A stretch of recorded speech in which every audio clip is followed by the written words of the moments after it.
All right. So if that red light is to be believed, I believe that we are live here, back to streaming here on a. So welcome everyone to an exciting new episode of Low Key. Well, the excitement mostly is more because I get to talk about the doctor. We get to talk about. Well, you know what? It's a celebration of life. I think I think the best way to do it. But before I get into any of that, what we're going to talk about today, I will, this episode is going to take a complete, and I don't like sort of a detour from our normal things, but it's still talking about media and culture. And I will let this out the cat out of the bag. This show, basically from the title, giving it away, no spoilers. We are basically we're basically saying our goodbyes in our own special way to Kevin Conroy, um, the voice artist, the the yeah, to Batman. So, as I said here, it's Harry. I'm the movie target. I'm going to be, of course, I do not fly solo on this mission here to say goodbye to him. I'm going to bring in the other cast that we bring because I do not fly solo. So I you've got so Brian Hole um, shocked me this Saturday.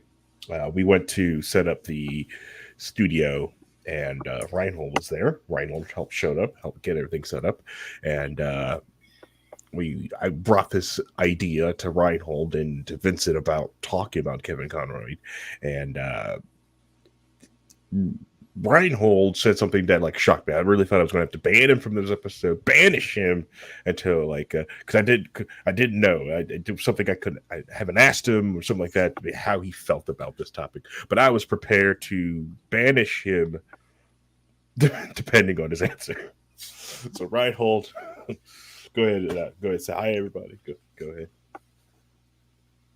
Hello, everybody. Welcome to this show and remembering the best Batman that ever existed. Agreed, and your mic is being terrible. I made the mistake of opening up Yes. Discord just for a second. Yep. His mic has opinions, and yeah, Vincent was there too. Yeah, I brought this idea to Vincent, like this is what we're doing, and depending on Reinhold's answer, we may have to banish him from the airwaves until he comes back with the correct answer. Nobody could be wrong about that. Everybody has to agree that it was the best Batman, I mean, Yeah. yeah, hands absolutely. down. Yeah, hands down. Yeah, yeah. For those who don't know, Kevin Conroy started voicing Batman in Batman the Animated Series in the early 90s. Mm-hmm. And from that point, he voiced Batman through the animated series, through in the 90s, through the Justice League, at Batman Beyond, and Justice League Unlimited Mm-hmm. in the early 2000s. Yep.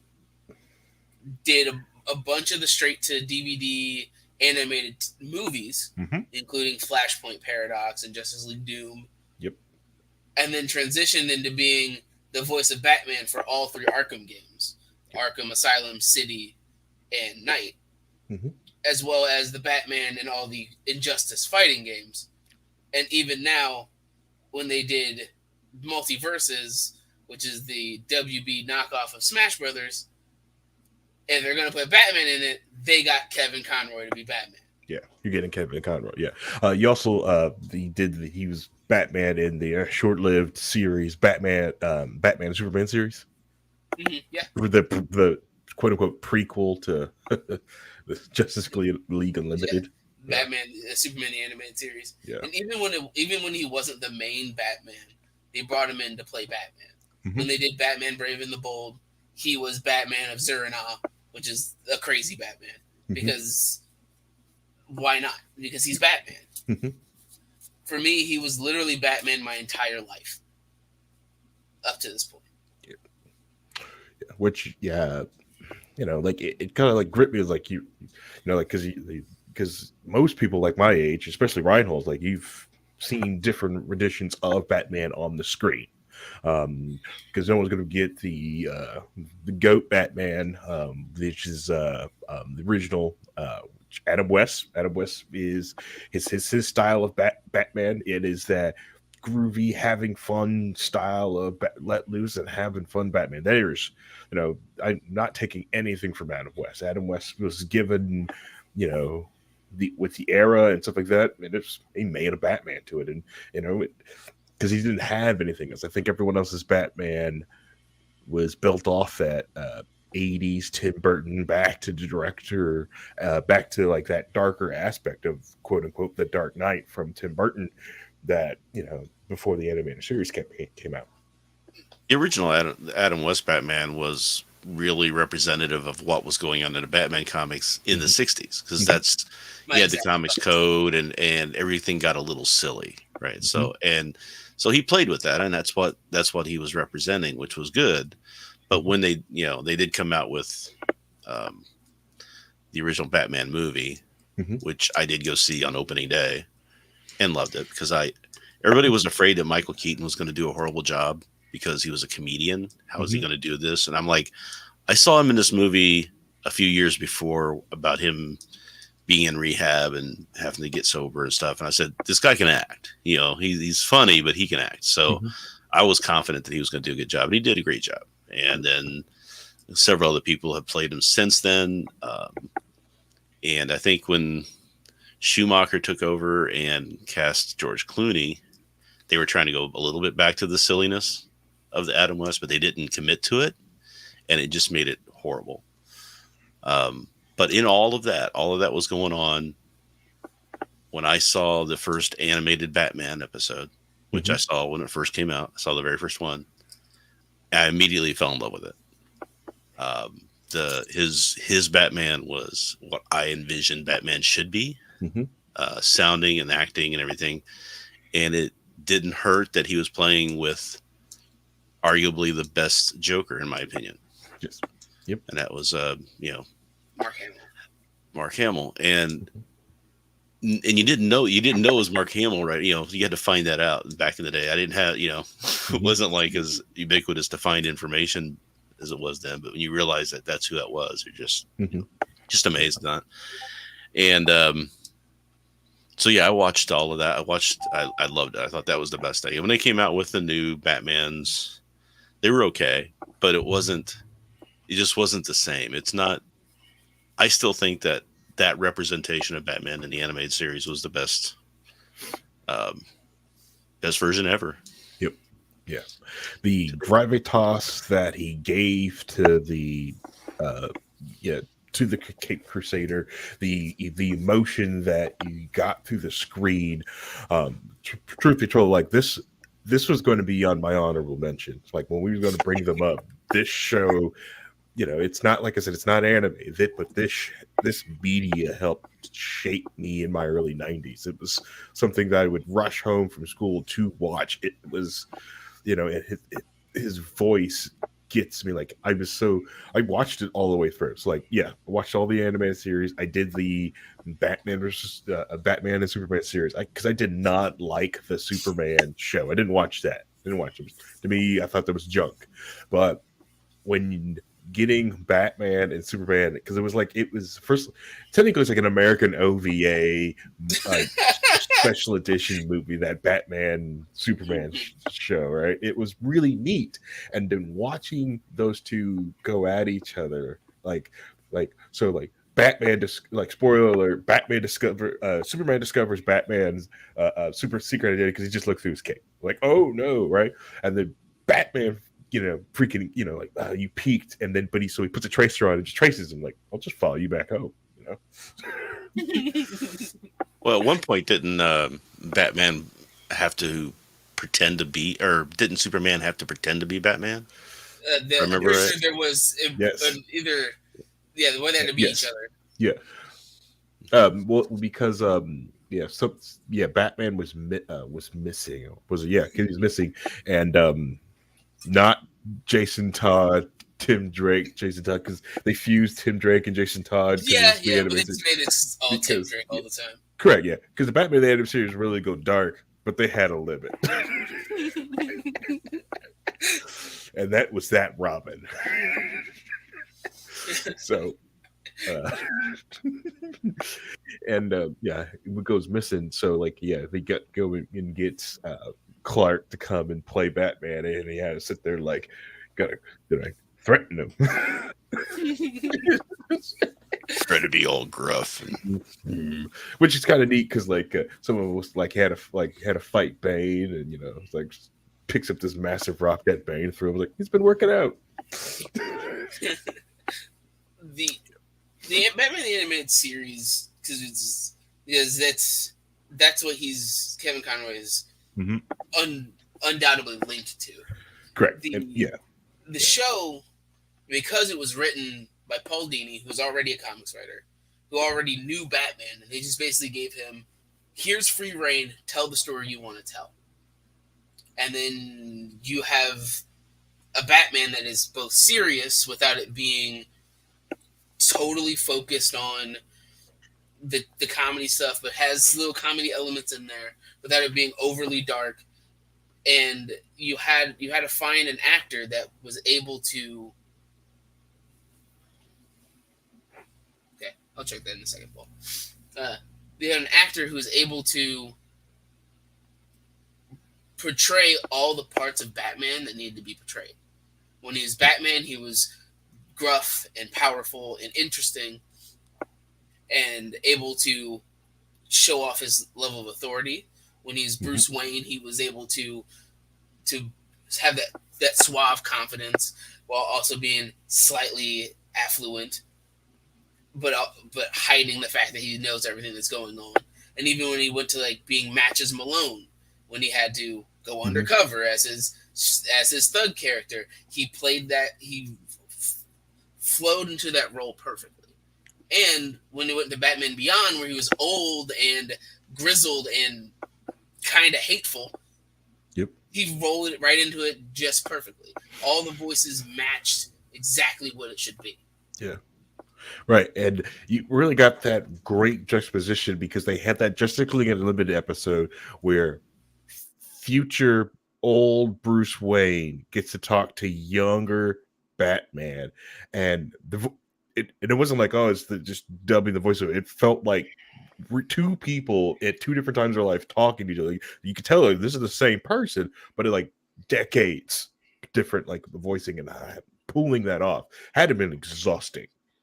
Yeah, and him being able to show the powerful moments that Batman had to have in both the animated series and Justice League and Justice League Unlimited, when you have stories like Batman basically having to fight off Mongrel while trying to get Dick Grayson to pull the Paradise Plan off Superman, and him and Wonder Woman are trying not to die while Superman's living his best life and the man who has everything.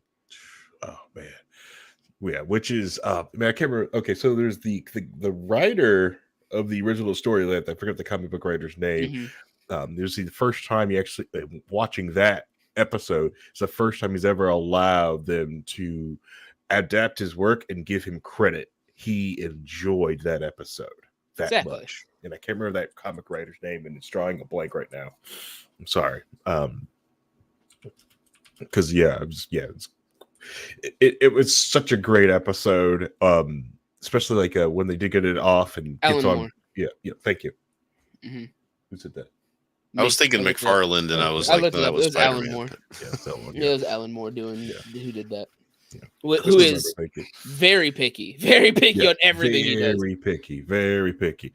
And he was okay with the small edits they did. It was like, okay, this is fine. That's fine. You're dealing with this, and he enjoyed it, and it is different than the comic version of it, but it is still very good. It's that sad aspect. So like of when Bruce gets it on them, and he sees like that aspect of like his dad actually winning the fight and sitting there. It's heart-wrenching watching it ripped out. Or the other episode where when dealing with Justice League, not Unlimited, it was Justice League, they all get turned. It was on this island, and someone uses magic and turns them all into kids. And when they get done turning back, they all get done turning back. And they give Kevin Conroy this one line because everyone was happy. He's like, hey, we get to be kids again. And they turn to Bruce and goes like, isn't it great? And he just delivers the line, I haven't been a kid since I was 8 years old, and just started walking. Just boom. And everyone to deliver that after having such a great Silly, direction hectic. done. Yeah, silly, hectic episode, silly, hectic things were going on, and just like boom, back to earth. Well, if my memory serves me, it was Jason Blood, I want to say. It was the person that turned him into kids. Okay. Because magic. But Kevin Conroy as Batman is just so, in particularly, the way he's able to deliver some of the most heartbreaking scenes. Mm-hmm. I believe it's either Justice League or Justice League Unlimited. I don't remember. But I just watched the clip before we went on stream of... That's actually the end of Batman Beyond. That's epilogue. Really? With Ace? And the shot and the That's I don't remember epilogue. what it was. That's the epilogue episode. But of either Justice League Unlimited, technically epilogue, Mhm. but technically it's part of the Batman Beyond universe because it's still linked there. so there's a girl named Ace who had these mental abilities that project hallucinations, Mhm. and her powers were getting so massive that she was warping reality. And Amanda Waller shows up, gives Bruce this weapon, and is like, this has to kill her. She has to die, because if she dies with this up, the backlash is going to destroy everything. And he walks in there, and Bruce takes the initiative, walks in there, saying that Ace knows me, and she'll let me in. And he walks into and sees Ace, this little girl swinging on a swing, and she's like, Batman, I knew you would come. And he's like, yeah, of course I would. And she goes, I also read your mind, so I know that you were never going to use her weapon to kill me. And he just takes it out of his belt and throws it aside. He's like, you're right, I never was. And she talks about how Cadmus had experimented on her and had her play these games, but in reality, it was just them robbing her childhood away from her. And Batman goes, yeah, they did. I can relate. She goes, I know you can. I read your mind.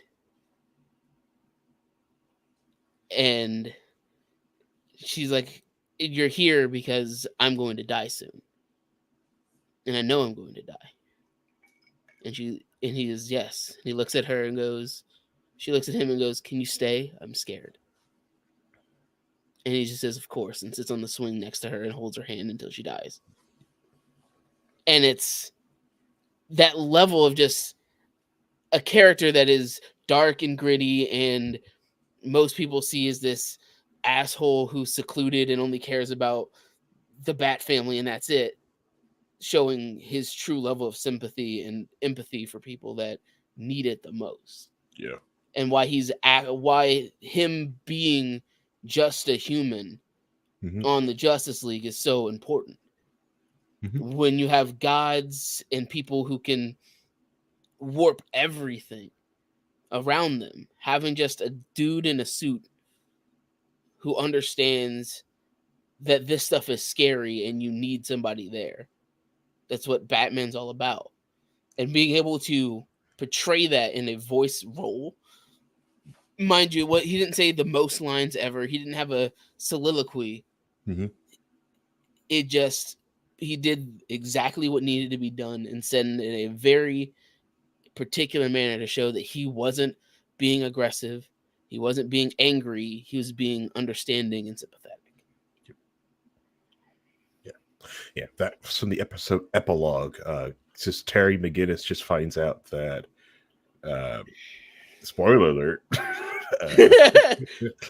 that Terry is more Bruce Wayne's clone than was left. That he's slowly realizing, like, oh, they goes to Cadmus and then finds Amanda Waller, wants to know what the heck is going on. Yeah, and Amanda Waller tells him about the series on, the reason why this all happened. Sorry. All right. No, I've watched this. Yeah, I figured. Yeah.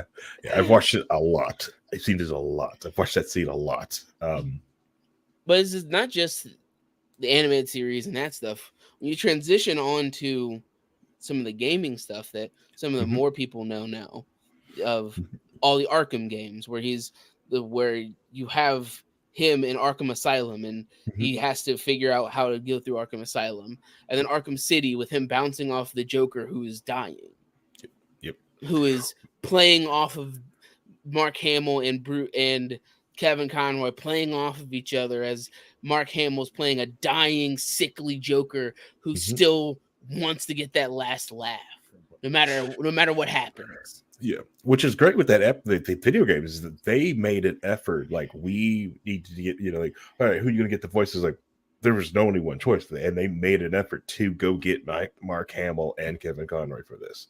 They didn't want anyone else.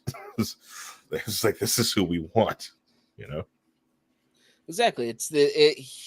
This is who Batman is, because you can tell the people who played the game had watched the shows going into it, because like their portrayal of Batman is much more of the Batman the animated series Batman than it is some of the comic book Batman. Yeah, some of the comic book or some of like the I'll take some jabs at some of the movies. It's like, because every movie Batman, it seems like the director, everyone who's watched it has seen some of the duality that Kevin Conroy did, tries to put their spin on and get really gravelly, and they just watch Killing Joke is like, yeah, I'm a ruthless one man killing machine. It's like, okay, that's neat. They misunderstood Grant Morrison's approach to Batman. Yeah, that's what it was. Because Grant Morrison loved Batman, and while he did go kind of extra with making Batman the end all to be all, even though the Justice League and Superman's right here, he still had humanity to him, and he still was a person. Right. I was always dissatisfied when you kept talking, when everyone kept like, oh, we're gonna make a more realistic Batman. It's like, cool, so you're just gonna go straight detective. Nope, still gonna be this flying beat, a bit more fights. It's like, all right, I could have gone for a detective Sherlock Holmes-esque Batman series. That'd have been great. I mean, the Batman movie with Michael Keaton, the first one, there was a lot of that in there. I mean, it had the comedy, had the humanity. He was doing investigation. He's trying to figure things out using computers and doing detective work. But with Vicky Vale. But then you had to have a little bit of crazy in there with, the Joker and Nicholson kind of stealing that show a little bit. But I think they did a pretty good job. Like I said, that's probably my second favorite Batman is that movie. I still think that the animated is better, but I think the Michael Keaton one is the second best, just because it felt more real. Like, he's not completely brooding. He's actually having a little bit of fun. And when he's Playboy, and but he's not that much different either. So, I mean, that's just my take on that. But that was the thing about the animated series, was that it wasn't completely dark or completely light. It was human. It was real. It was how people would act in that situation. And it just seemed more realistic to me. Yeah. Batman, Mask of the Phantasm. Best Batman movie of all time. It is the GOAT Batman movie. And if you say, like, I don't know if I can sit through a Batman animated movie, right? You're like, oh, I don't know if I can do this. All you have to do is get into your little browser of choice, find the theme that Shirley Winters did. Rest in peace. She passed away. It was like 4 years ago. Who wrote the score to Batman the Phantasm? And just listen. It's a 2-minute score of this. So, and look at the time, the detail, the passion they put into the theme for animated movie, and let that passion drive it. All right, I can sit down and watch this 75-minute movie. And that's the type of animation I enjoy, was what they were doing. That's when I compare that with anime, I get a little bit. This is the type of animation I enjoy. I totally understand that. And the reason we're talking so much about the animated series is because without Kevin Conroy's voice performance, the show wouldn't have been nearly as good as it was. Because if you put a different actor in there that wasn't playing that Playboy character, with just a little bit of knowing that it's a character, or somebody that was all in on one character or the other, the show wouldn't have been nearly as good. Right. Comparative, like George Clooney is a good Bruce Wayne comparing to his Batman, because his Batman's kind of that's up there. He brought heart to it, is what he did. Exactly. He brought heart and soul to the character. That, I mean, you could have the right words written on a page, but the wrong person is saying them, they're not going to. It's not going to work, right? So he has to be able to convey the emotion appropriately and bring heart to it, to where you care about what he's saying, what he's going through. Yeah. And a lot of people miss that. They just think that they can just plop out a Batman, story, and everybody's just going to watch it because it's Batman. It's like, people want more than that. Yeah. Right. Like Ben Affleck's Batman. Ben Affleck looks like, when he was in the suit, he looked like Batman. When he's walking around, his mannerisms, dude looks like Batman. His line delivery, he ain't Batman. Green Arrow, baby. But Batman, no. that extra gravelly. Yeah. That's the other thing is that Kevin in the suit he looked like it. Yeah. But The other thing is that Kevin a lot of people have the issue of saying that Batman is the real person and Bruce Wayne is the mask. Mm-hmm. And they like to play it like that, when that's not the case. It's a duality. It's not one or the other. They work seamlessly together. Mm-hmm. And that's the issue with, if you look at the Dark Knight movies, is that he was Batman the whole time. Even when he was being Bruce Wayne, he was Batman. It was him being that version of Batman 24/7. Yeah. Which makes it a lot harder for you to get into the character. Same with the Ben Affleck one you just brought up. It just wasn't the same, because you're not getting all of the character in it. And that's just a misconception that people have with Batman in general, is that they pick one or the other and just go hard into it. YouTuber Sage's Reign. If you get on YouTube and look up Sage's Reign, he does a really good series on the Bat family and Batman. Like Batman, Joker, two sides of the same coin. Really good one. Recommend. Batman's compassion and Dick Grayson's being the Batman. They talk about that duality. He talks about the simplification that a lot of people do take on this thing. It does a great breakdown out of it. It's good 15 minutes of content. I'm not sending you to go watch a 7-hour documentary. All right. These are nice, small, little short bits series of someone with passion in this series. I highly recommend after this, go and, like watch Match the Phantasm, then go to Sage's Raid and look at some of the stuff that some of the stuff, because they even got one on Jason's Todd. It's really, really good stuff. It's amazing.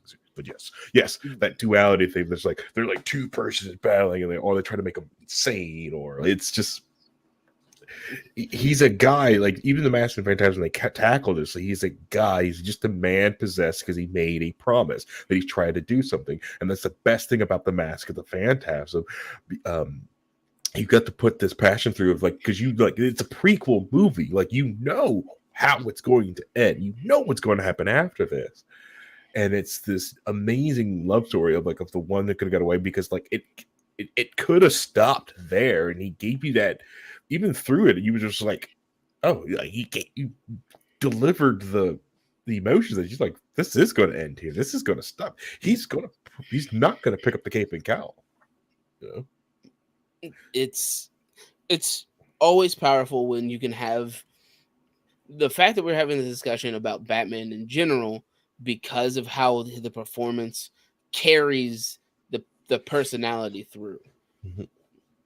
And that's why it's going to be so hard to have him not around. Because when you have like the Injustice games, right? We'll talk about that. Is that in the Injustice games, the premise is absurd. The premise is the Joker convinces Superman to kill Lois Lane, whose heart is connected to a nuke in Metropolis, and he blows up all of Metropolis because Superman flies Lois Lane into space, thinking she's Doomsday. Oh dear God. And then Superman comes back to Earth and puts his fist through Joker's chest.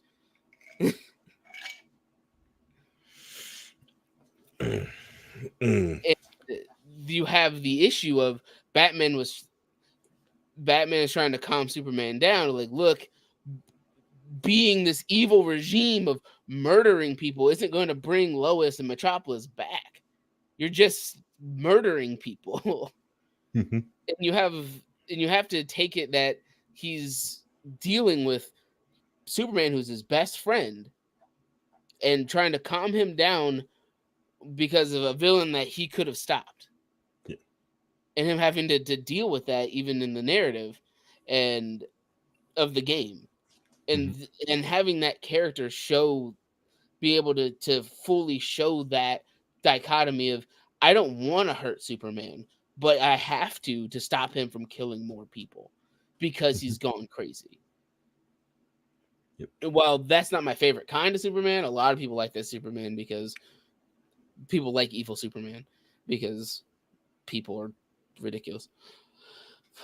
The Batman in it, you have to have a strong Batman to balance out the extreme nature of Superman in that. Mm-hmm. And if you have a lesser Batman voicing this character, not bringing the same level of seriousness and gravitas, while also grounding him to, this is my best friend I'm fighting, the game loses a lot of its luster. Yep. Narratively, anyway. And same with the Arkham games, where in the Arkham games, if you don't have Kevin Conroy and Mark Hamill playing off of each other for most of the narratives, for most of it, it wouldn't have nearly the same weight. Right. Especially with spoilers for the games that in Arkham City, Joker's dying, and he prevents Batman from curing him. Batman has a cure. He's going to give it to Joker, and Joker hits him with the hand buzzer instead, causing him to drop the vial for Joker. And Batman has to come to terms with the Joker basically just killed himself. And for all of in Arkham Knight, he has these visions of Joker being in his consciousness because he's guilty that he let Joker die. And dealing with having a character be able to portray all of these emotions through hundreds of hours of dialogue that they had to record for all these games, be it little punching noises to quips and banter with other random characters, it's impressive. And it shows you how important voice acting really is when it comes to storytelling. Mm-hmm. Yeah, incredibly so. More credit than people want to give to it. I think that's why everyone got so upset with the Nintendo Mario trailer. Everyone loved Jack Black's Bowser. You could tell everyone's putting work into it, and then we got just Chris Pratt. crapped on. Yeah, crapped on. Chris Pratt on. Okay, we got Chris Pratted on, and I'm completely upset. It's this is. Like it's, I don't know. It's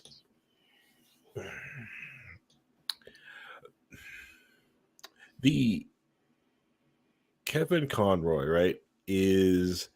I want to say he's the voice actor that made me enjoy Batman.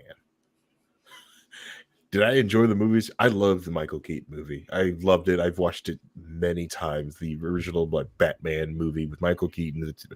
I listened to that soundtrack until I annoyed everyone in front of me. Mainly because a lot of Prince's on there. Okay, that's how like and how Seal, you remember. And Seal. Yeah. See, well, no, the original Batman soundtrack. That's fair. Yeah, and that's why a lot of people. That's why you was like Vicky Vale. I'm like, yeah, Vicky Vale, because I listened to the soundtrack. But yeah. And so it was just like comic, because I really wasn't like a comic book. I didn't really get into comic books until like 2000s. Like I understood they existed. I picked up one or twice of them, but it was one of something that I was like, oh, new comic book day, go get comic books. I didn't do that until I got to like the last bit of high school and college. It never was something I wanted to do, but I feel like, but the Batman the Animated Series is always like, like invested me into the lore, put that seed there, like what else the heck is going on? And the simple fact that they kept doing, and it kind of felt like this long continuity, this world that existed, and they could easily pull characters in and out of it to continue it on. Like Justice League Unlimited didn't have to, well, we got to get an origin. We're like, no, we did this in this series. You just pull and bring them up, and we could just do this. It was completely fine. And I think that from that is what, and also in the Batman, it's also in the DC animated studios. So it's the reason why we give the MCU such crap. It's like, this is hard, blah, blah, blah. I got this crap right here. And also DC freaking live action is trash. I have no idea why it's so trash versus their animation stuff. The animation, it's got, even though they didn't even probably try to do continuity, has better continuity. There's hope with the new change there, but we'll see. I've got more hope that Twitter will right its ship and be a nice platform. Can you log into Twitter? QFA. I know, that was, if they said that, I was like, oh crap, I can't log out of Twitter. If I log out, I can't log back in. Stay logged in. Yeah, but it's okay. My Twitter is I put Twitter and Facebook in a VM, so it sits right here. Took the password out of my password manager. It just sits here in this encrypted VM, so I can get it. We're gonna RDP into machine to let me do it. So yeah, them having a connected continuity was one of the other things that made it really interesting. Where even shows that didn't feel like it was a part of the continuity ended up being a part of it. Static Shock being a part of it felt so weird because the show wasn't nearly as connected to all the other ones because of it being, a milestone character and a character that didn't have as much intrinsic lore. But when it did cross over, you could still feel that, this all matches together. Yep. Teen Titans Go even used Batman, even Kevin Conroy. I mean, and that's the other thing too, is that the movies have to kind of tell a story in a certain period of time, whereas in a long form series like this, you can really play with themes and stories that you don't have to rush to get to the end at in an hour and a half. Right. Play them out. Right. So that's one of the things that makes it so important, having a voice actor that can carry a character along with it. Because Batman the Animated Series, when it became the Adventures of Batman and Robin, whole art style changed. Everything kind of looked different. So some people who are in it for the animation probably saw the animation change. It might not be nearly as interested, but they kept the same cast. All the voices came over. Everybody who was invested in the characters were able to stay invested because the personalities behind the characters stayed the same. Have all kinds of people coming in doing voices, right? So you have Mark Hamill coming in doing the Joker, but he's not in every episode. He's not the anchor of the show. Right. You have that takes a lot of work, and that takes a lot of talent to do what he was able to do with that. Right. Dedication to a craft. Right. And he never eschewed it, right? He never said, okay, I'm done with that. He was like, he played that character anytime they asked him to. Correct. Right. For the most part, right? Yeah. Ready to go. And any role. And it's very important to bring up how much, even though it pains the failed potential there is, the CW, when they did Crisis on Infinite Earths, and they brought Kevin Conroy in to play an old Batman. Yep. Live action. And in a live action, they asked him, hey, we need an old Batman. Will you be Batman? And he was like, absolutely. And he played Batman. He played it Batman even though he was older, and he played it like the old Bruce Wayne from Batman Beyond. Yeah. He played it just close to that, and it's still Batman. Yeah. And when they were like, hey, we need Batman. Let's bring in our Batman, the one that everybody loves. Mm-hmm. And it was carried that episode on its back. CW was, in the toilet, and most people didn't really care about the Batwoman series. Still don't. It could have been so much better. A lot of it could have been so much better in the CW. A lot in the CW. See, I don't know. I don't know.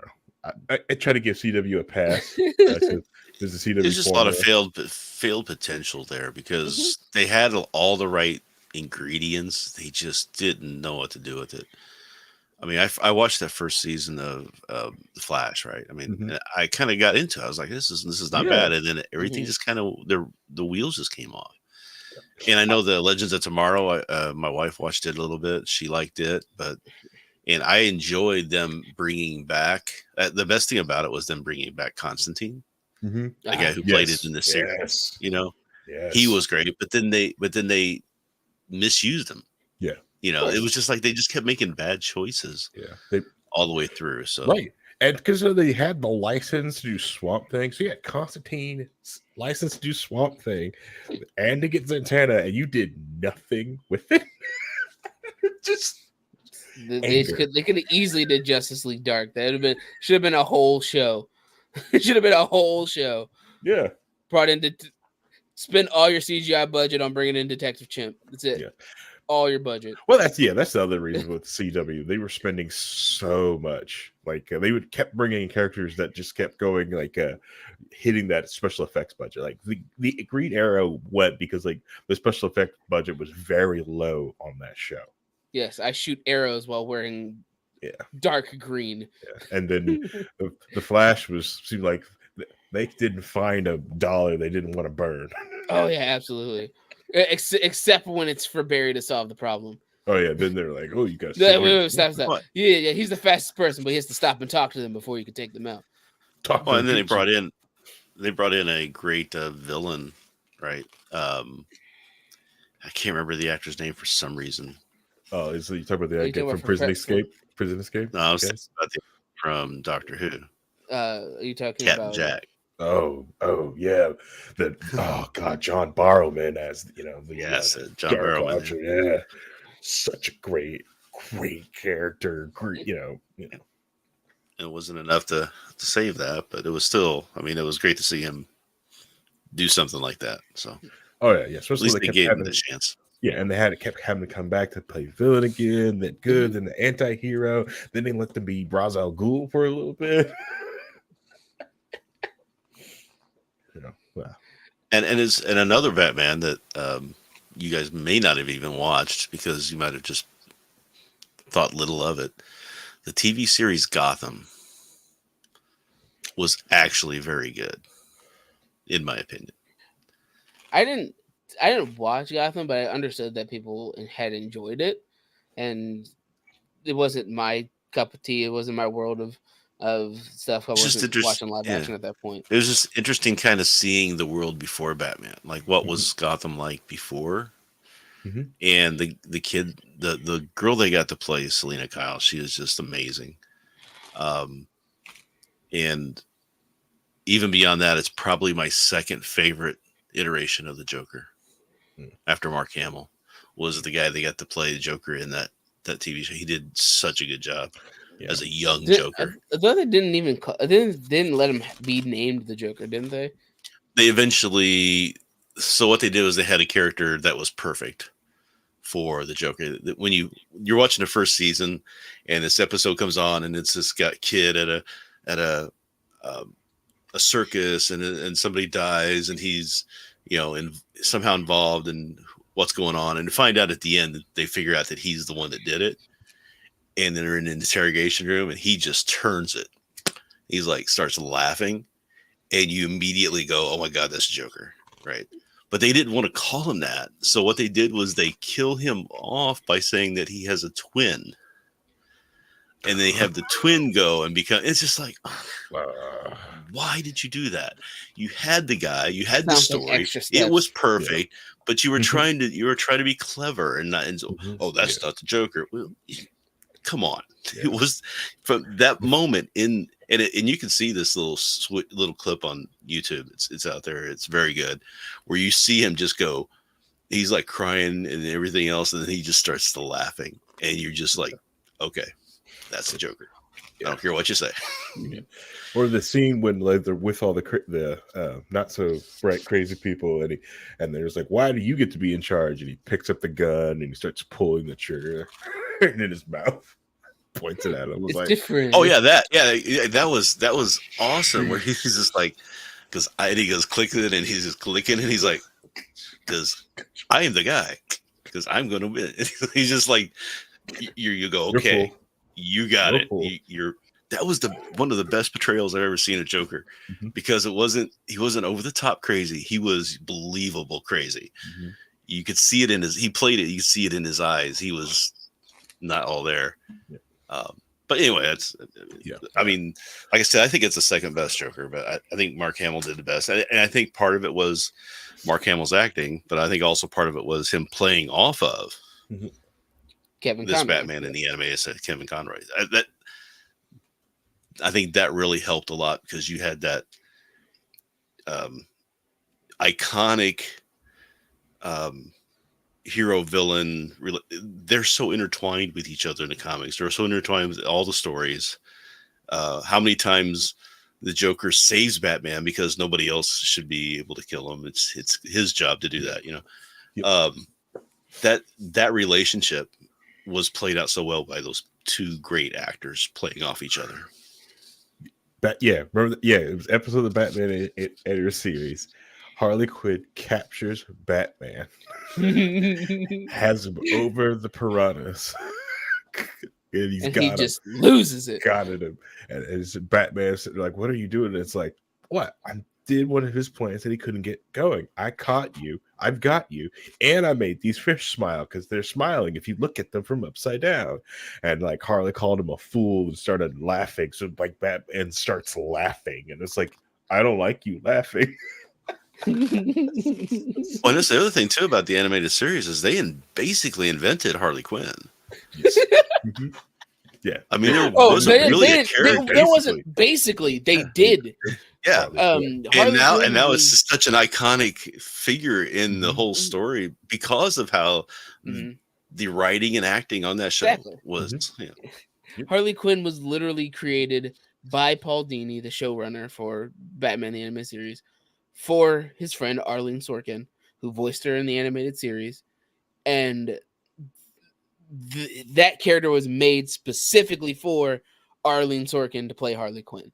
And after she didn't want to do it anymore, it went to Tara Strong, and Tara Strong's basically Harley Quinn now. Which, of course, she is. Tara Strong is in almost anything. Tara Strong is there. She's even in the MCU now. Tara Strong's in the MCU now. She voiced the clock in Loki. And she's just around. That was Miss Minutes. That's what her name was. By the way, Paul, I enjoy your Harley Quinn show reference there. I appreciate it. What my damn electric car, Bruce? Oh god. That Alan Tudyk's Joker in Harley Quinn is really good too. Yeah. That his Joker's so good. It's so good. Alan Tudyk just going in. I'm ready for there. Alan Tudyk just going in.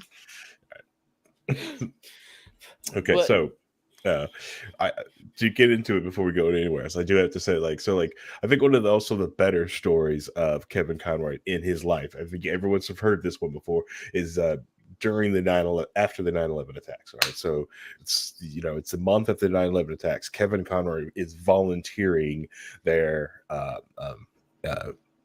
it's in the soup kitchen. He just he's helping feed everyone. So they're going there doing rescue attempts, trying to pull out survivors. They're just trying to pull out the rubble. Kevin Conroy's just in the kitchen cooking. And I remember hearing this as I almost thought it was a tall tale at the time when I first heard about this story. And so he keeps repeating it, and other people was like, no, this actually happened. And and then people couldn't believe it. It was like, so who are you? Because you could hear his voice. He was like, what do you do? It was like, oh yeah, I just a voice actor. Like, what do you? It was like, I'm the voice of Batman. And the sister calls back, like, it's like, and you're like, let me hear your voice, and he hears it, like, God, you wouldn't believe this. Batman, who's been this Batman has been cooking our food. It's like, yeah, right, he's lying, and he gives the whole speech. I'm the knight. I am Batman from the back of the kitchen, and the whole place erupts. And it was, like, hearing this amazing, like, lifting all these people's spirits. And it's nice to, like, when you hear about like this goodwill, like he's just a regular guy that has an amazing circumstance to be able to have that opportunity, and taking the opportunity as a voice actor to voice a character. Granted, takes the check, makes it was consistent money with him for over a decade, and also in the understanding, like, because at the time it was like voice actors at that time got barely any respect, barely got paid anything around there, and you had to stay into the side of the union, pay union dues if you wanted to get any residuals off of anything.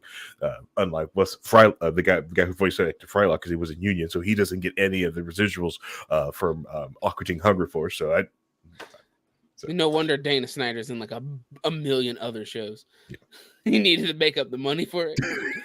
But I haven't heard any. There's very little people I've heard that said anything bad about Kevin Conroy. Right. Just in general, he was it was just a good guy, and he was one of the first people when Cameo started getting big. He was one of the first people on there who would willingly pay. You would pay him, he would do his Batman voice and give you anything on Cameo, because that's just who he was. He would. Yep. There's been a bunch of conventions where they had him do Batman monologues from the comics because they just wanted to hear him do the voice of it, and he would willingly do it. He enjoyed it, and it wasn't over a decade, Harry. He played it for. He was Batman my entire life, so he was almost Batman for 3 decades. It's technically over a decade, so it's not just 1 decade; it's almost 3 decades. Technically over a decade, so I also win. Also win, but you're underselling him. You're underselling. I also won. So sorry if you can't understand that. Greater than or equal than sign. Okay.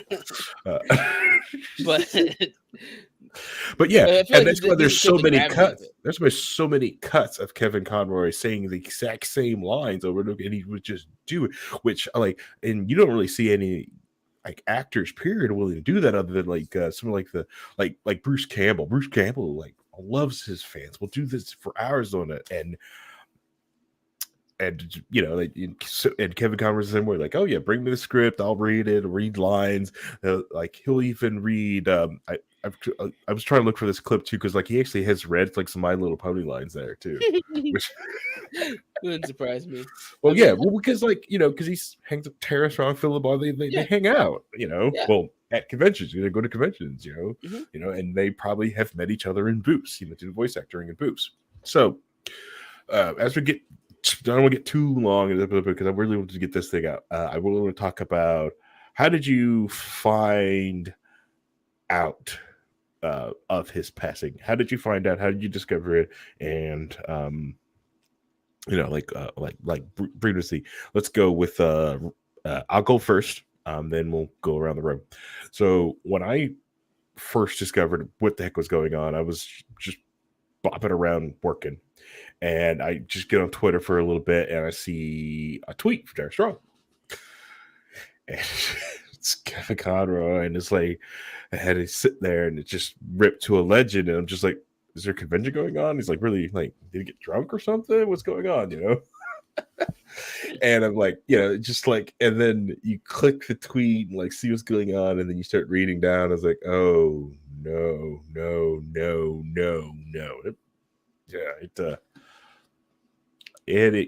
I want to say it did kind of wreck my day. Because usually like when these celebrity things happen, it really doesn't like affect me as much. But this one, like, this is a voice from my childhood. This one like touched my nerve, and it really got to me.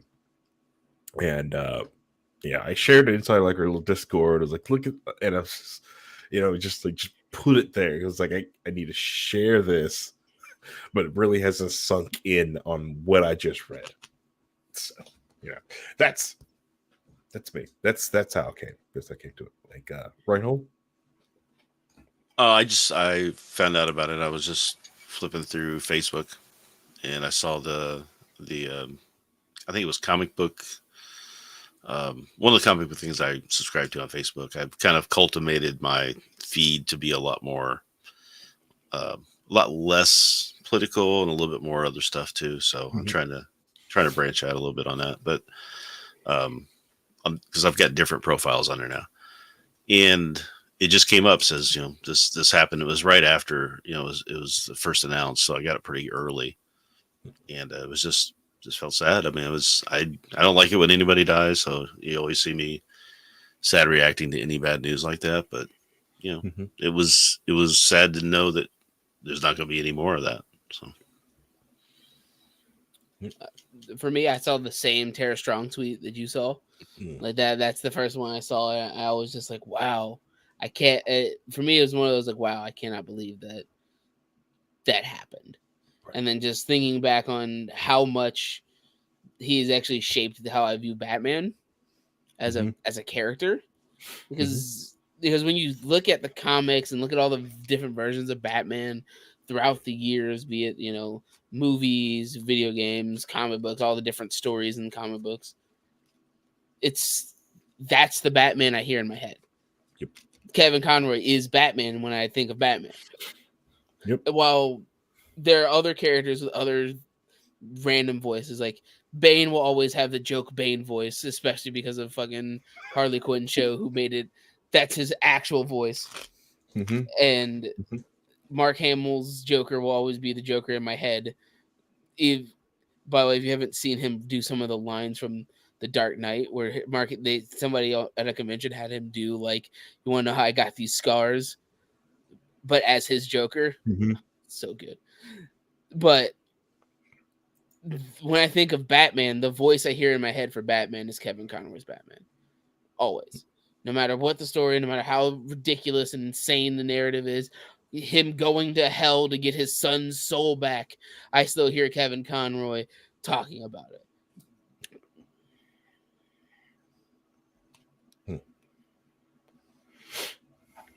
And it's one of those, everybody has a voice of a character, and that's how I imagine it. Same way, like if I ever see anything with Static Shock, I always hear Phil Lamar's voice doing it. The TV version of him, that's what I hear. Yep. And the same way with Superman, like all the original show voices of characters is how I hear them. Kevin Conroy's Batman, the Superman from the animated series and the Justice League stuff. Deathstroke is always Slade from Teen Titans. That Ron Perlman deep voice. That's how I always hear him in my head. See, I moved on to the CW Slade. That one's like, "Got your kid." Oh man, that was so much better. Well, we talk Superman. I can't hear anybody but Christopher Reeve. Sorry, but which is fair. Which is because that's he was perfect in that role, and it's so sad what happened to him. So, but absolutely, every character has that voice. So once you hear it once, that's the voice. No matter who else does it, no matter how else anybody performs it, it's the voice. Christopher Lloyd will always be Doc Brown. No matter who does it, no matter who fills in the role, no matter whatever they're doing it, he will always be Doc Brown. And it's just that some characters just have that, where that voice transitions and transcends any and every other version of that character. And Kevin Conroy is that voice. Yeah. And I feel like that's why it hit a lot of people so hard, because he's been Batman for almost 3 decades, because he was an animated series and these big popular video games that most superhero games still try to imitate in some way, shape, or form. Across genres, which, even when it started, like at the time when video games don't even get like the big game actors, like you could play like Guardians of the Galaxy, is like, you're not getting the Star Wars, you're not getting that. And it's crazy thinking that Kevin Conroy did the voice of Batman in the Sega CD version of the Batman and Robin game. Oh wow.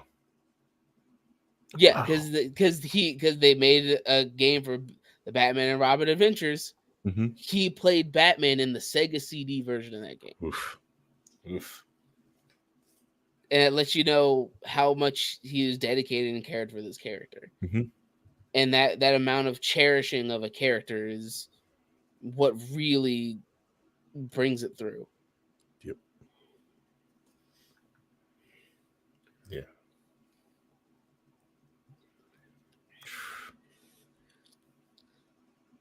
So that was the heavy low-key wall episode.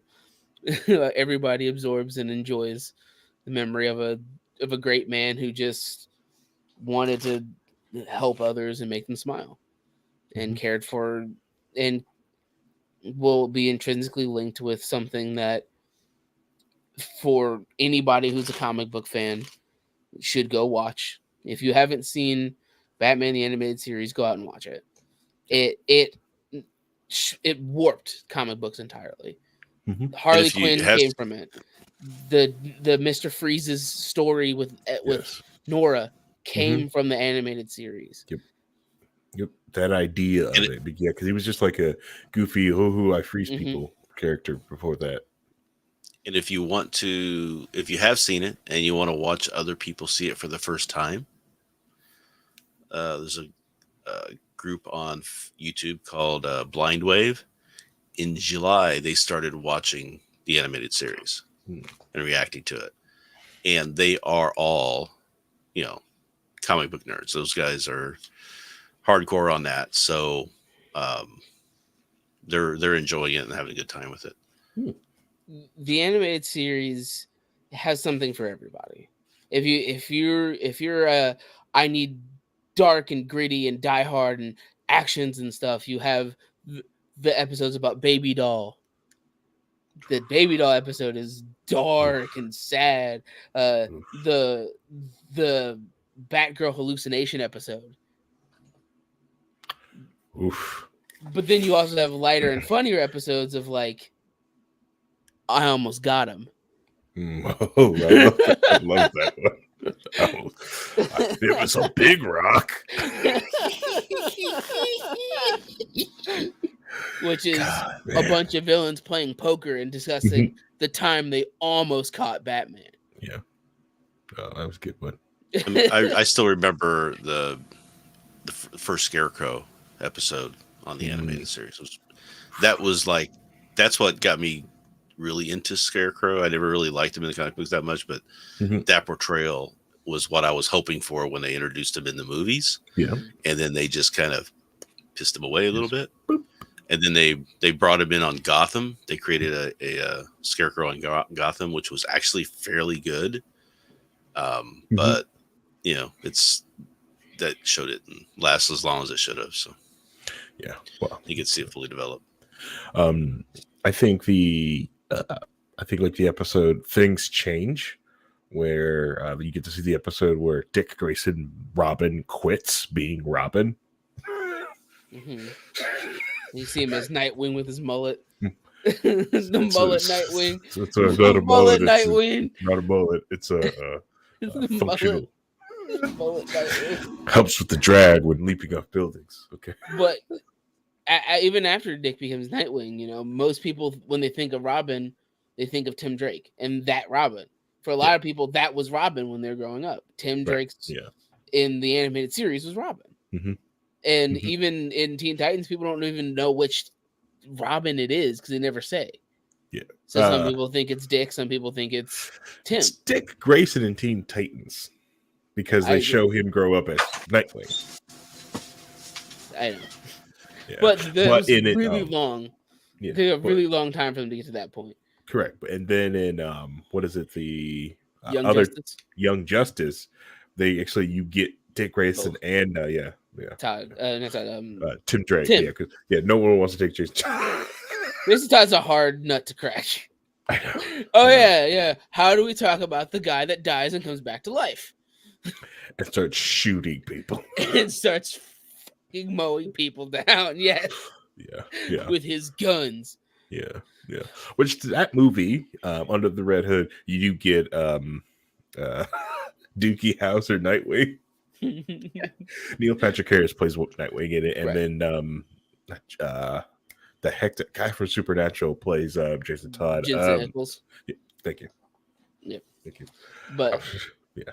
Kevin Conroy being Batman, the voice that represented every version of Batman, the goofy side of him singing and joking around and making jokes with the Flash and basically calling them worthless, to him being kind and cautious and caring when it came to Ace and the stuff with Barbara and him dealing with the Paradise Plant, to him being conniving and deceitful when he did Batman and Justice League Doom, when they did the story where they hack into all of his contingency plans and use them against the heroes.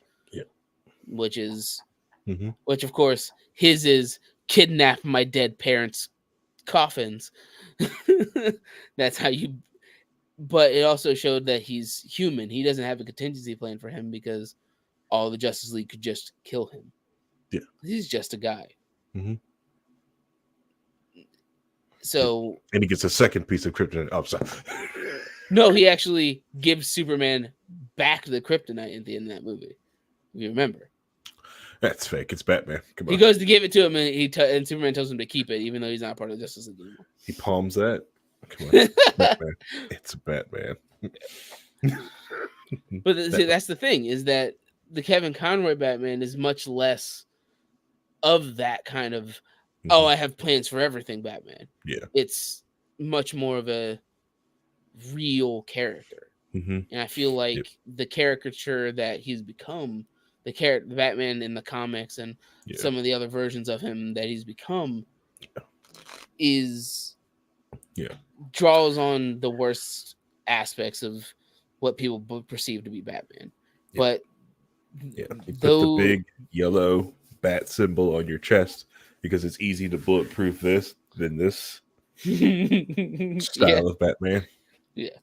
It's important to just realize that sometimes people who just did a job for years and years and years can have massive rippling impacts on other people's lives. Yep. And be it voicing a cartoon character for 30 years changed a lot of people's perception on a lot of things. And will always kind of sit there as something that people will remember.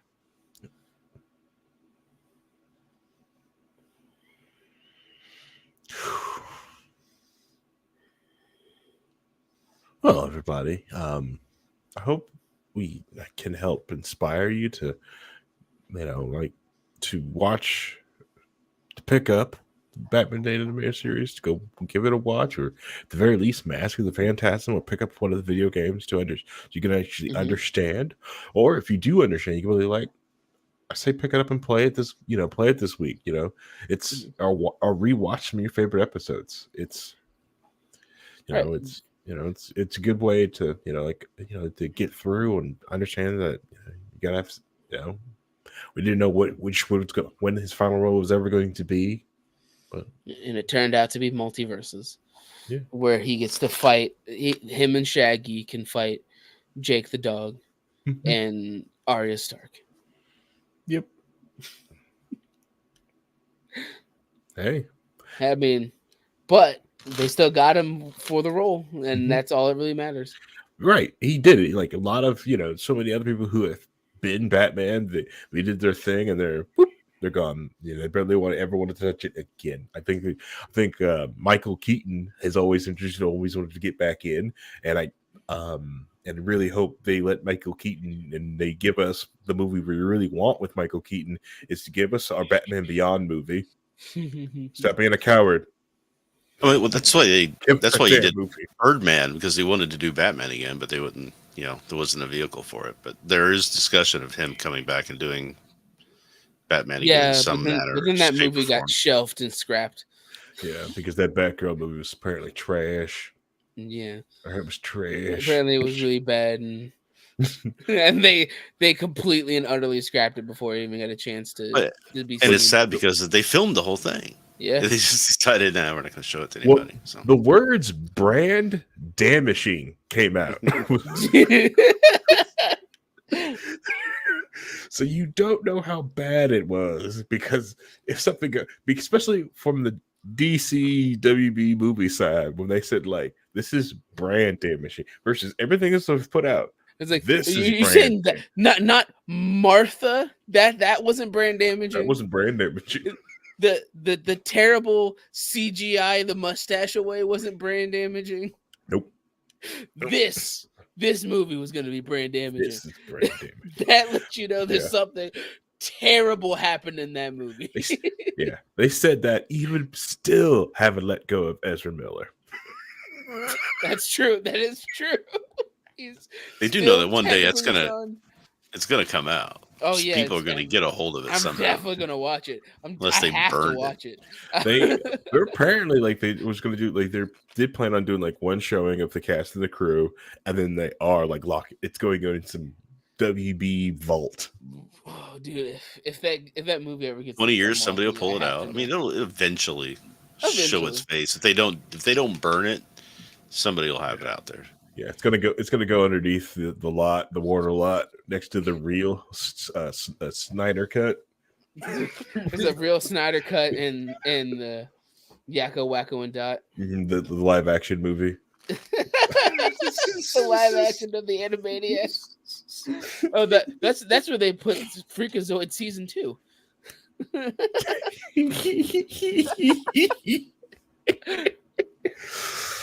Oh man. Yeah. All right. Yeah, it's next to the Icon movie that they thought about doing, but Milestone they refused to do anything with. All right. So last bit of shilling. Don't forget so Black Friday, which is not this Friday, the next Friday, we're gonna do our long form episode for like 4 hours on that Friday.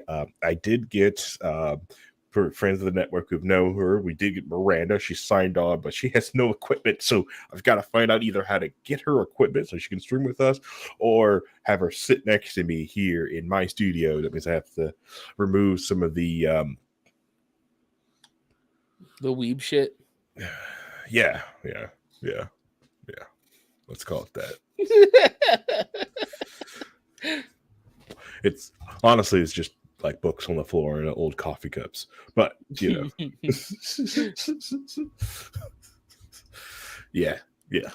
See, but if you don't observe them, do they exist? Is the question. They do not. If I don't look at it, it doesn't exist right now. But yeah, so I I'm going to try to get her equipment there so she can stream at her house. But if that doesn't happen, I'm going to bring her here, and which is fine. Then I got someone I can do shots with sitting here. That should be fine. And that's how the 4-hour episode became a 12-hour episode. Yeah. Even though we're supposed to record the main show that Saturday. Like you little hungover, or just stay up. Or like I'm going. We're still going. He's still going. It's about to be a 12-hour stream. Like, all right, guys, we're gonna take a break to go record the main episode. Drive. Taking an Uber to the studio because I legally can't drive. I haven't stopped drinking since the episode started. Yep. So yeah. And by Uber, you mean you called me? Yeah. Uber Black. Uber half black. Yeah. And then so like next week's episode, I don't know if we'll do media. I think I've got another topic I may want to bring up, but I don't know. No promises. Because I still haven't got 0083 because the place I was supposed to buy it apparently didn't have it. I got refunded my money, and I'm like, this is upsetting. Like I remember it, but I really want to rewatch it. Just give me 2 episodes. I just need something. And I try to find somewhere else. It's like $65. I'm like, I'm not paying $65 for a DVD. DVD, not even Blu-ray. Yeah, it's not even Blu-ray. It's not even a VHS. It's If it was a VHS, I might have did it. But DVD, fuck that. Yeah, F you. Yeah. So, all right. So before this episode gets long to the tooth, I will say thank you for listening. You get to listen to anything else in the world, but decided to listen to this. Thank you. And please pick up some, really good Kevin Conroy to understand, understand what you're feeling, or just to be able to say goodbye to an amazing voice actor. So thank you, everyone, and I will see you next week.